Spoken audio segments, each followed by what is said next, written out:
ശബരിമല ദർശനം നടത്തിയ കനകദുർഗ ഇപ്പോൾ കഴിയുന്നത് വിവിഐപിക്ക് സമാനമായ സുരക്ഷയിലാണ്. CI അടക്കം 15 പോലീസുകാരാണ് സംരക്ഷണത്തിനുള്ളത്.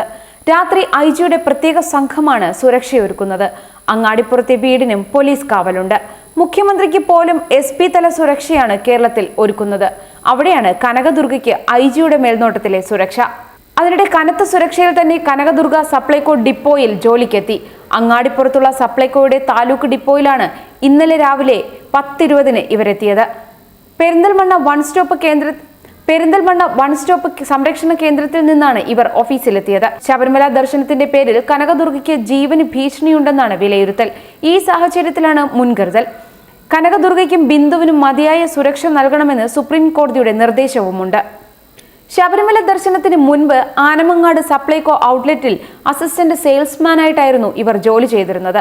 എന്നാൽ ഇവിടെ നിരന്തരം ജനസമ്പർക്കം ഉണ്ടാകുന്ന സ്ഥാപനമായതിനാലും പോലീസ് സംരക്ഷണം സ്ഥാപനത്തിന്റെ നടത്തിപ്പിന് പ്രയാസമാകുമെന്നതും കണക്കിലെടുത്താണ് അങ്ങാടിപ്പുറത്തേക്ക് മാറ്റിയത്.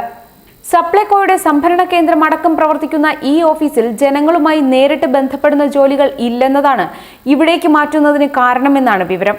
ഇതേ തസ്തികയിൽ അങ്ങാടിപ്പുറം ഡിപ്പോയിൽ ഒഴിവില്ലെങ്കിലും പ്രത്യേക സാഹചര്യം കണക്കിലെടുത്താണ് മാറ്റിയത്. 1 മാസത്തിലേറെയായി അവധിയിലായിരുന്ന കനകദുർഗ ഓഫീസിലെത്തിയതോടെ വീണ്ടും അവധി അപേക്ഷ സമർപ്പിച്ചിട്ടുണ്ട്.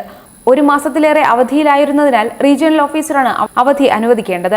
ജോലി കഴിയുന്നതുവരെ കനകദുർഗയ്ക്ക് പോലീസ് സുരക്ഷയൊരുക്കി. 1-ാം നിലയിലുള്ള ഓഫീസിനു മുന്നിലും സമീപത്തും വനിതാ പോലീസുകാർ ഉൾപ്പെടെയുള്ളവരെ നിയോഗിച്ചിരുന്നു. പോലീസ് സംരക്ഷണത്തിൽ ഓഫീസിലെത്തിയ കനകദുർഗയെ കണ്ട് ഡിപ്പോയിലെ മറ്റു തൊഴിലാളികൾ അമ്പരന്നു. വൈകിട്ട് പോലീസ് സംരക്ഷണത്തിൽ തന്നെയാണ് കനകദുർഗ പെരിന്തൽമണ്ണയിലെ സംരക്ഷണ കേന്ദ്രത്തിലേക്ക് മടങ്ങിയത്. ഭർതൃ വീട്ടിലേക്കുള്ള പ്രവേശനത്തിനും കുട്ടികളെ കാണുന്നതിനുമുള്ള അപേക്ഷ പുലാമന്തോൾ ഗ്രാമകോടതി 28-ന് പരിഗണിച്ചെങ്കിലും ഫെബ്രുവരി 4-ലേക്ക് മാറ്റുകയായിരുന്നു. ഇക്കാര്യത്തിൽ ഭർത്താവിനും ഭർതൃമാതാവിനും ബോധ്യപ്പെടുത്താനുള്ള കാര്യങ്ങൾ രേഖാമൂലം നൽകാനും കോടതി ആവശ്യപ്പെട്ടിട്ടുണ്ട്. ഏതായാലും അതീവ സുരക്ഷ തന്നെ കനകദുർഗയ്ക്കായി ഒരുക്കും. നേരത്തെ കോഴിക്കോട് മെഡിക്കൽ കോളേജിൽ നിന്നും ഡിസ്ചാർജായി എത്തിയ കനകദുർഗയെ സർക്കാർ ആശ്രയ കേന്ദ്രത്തിലേക്ക് മാറ്റുകയും ആശ്രയ കേന്ദ്രത്തിന് സുരക്ഷ ഏർപ്പെടുത്തുകയും ചെയ്തിരുന്നു. ഭർത്താവിനെയും സഹോദരനെയും വിളിപ്പിച്ച പോലീസ് ഒത്തുതീർപ്പിന് ശ്രമിച്ചുവെങ്കിലും അത് ഫലം കാണാത്തതിനെ തുടർന്നാണ് കനകദുർഗയെ ആശ്രയ കേന്ദ്രത്തിലേക്ക് മാറ്റിയത്. കേസിൽ തീർപ്പാകാതെ വന്നതോടെ അങ്ങാടിപ്പുറം സ്വദേശിനിക്ക് കുറച്ചു ദിവസം കൂടി സർക്കാർ അഭയകേന്ദ്രത്തിൽ കഴിയേണ്ടി വരുമെന്ന് ഉറപ്പാണ്. ഭർതൃവീട്ടിൽ കയറാൻ അനുവദിക്കണം, കുട്ടിയെ കൂടെ വിടണം തുടങ്ങിയ ആവശ്യങ്ങൾ ഉന്നയിച്ച് നൽകിയ ഹർജിയാണ് കോടതിയുടെ പരിഗണനയിലുള്ളത്.